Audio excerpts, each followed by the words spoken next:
Wataka Mungu akufanyie nini? Sura ya 10. Unajiandaje kwa uhamisho?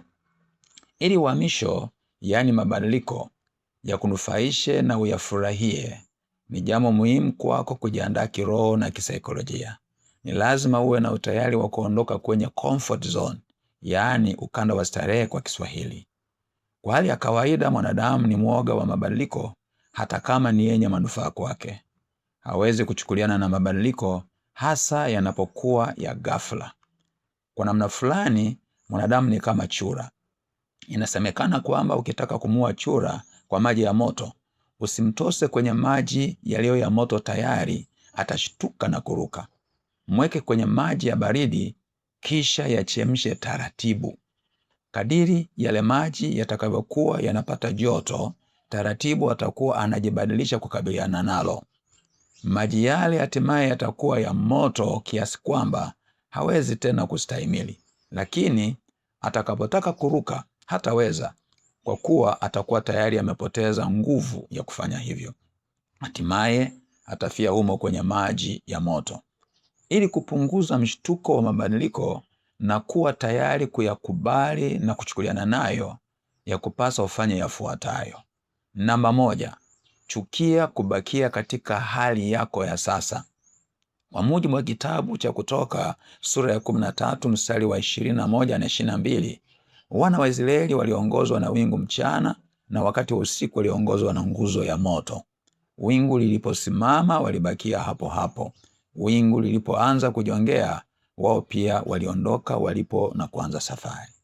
Endapo upo makini kulifuata wingu la uongozi wa Mungu, kama ilivyokuwa kwa wana wa Israeli, ni wazi kabisa kwamba hauwezi kubakia hapo ulipo wakati wingu hilo limeshaanza kujongea. Ukishagundua kwamba hali ulionayo si mapenzi ya Mungu kwa ajili yako kwa sasa, yawezekana umeshaachwa na wingu la uongozi wa Mungu. Chukia kubakia katika hali hiyo kwa moyo wako wote na kwa nguvu zako zote. Ikatae kabisa hali hiyo na kupambana kuondokana nayo. Yawezekana hali ulionayo ni kiwango fulani cha mafanikio. Hongera kwa mafanikio hayo. Lakini kubakia na kiwango kile kile cha mafanikio siku zote ni kosa kubwa sana.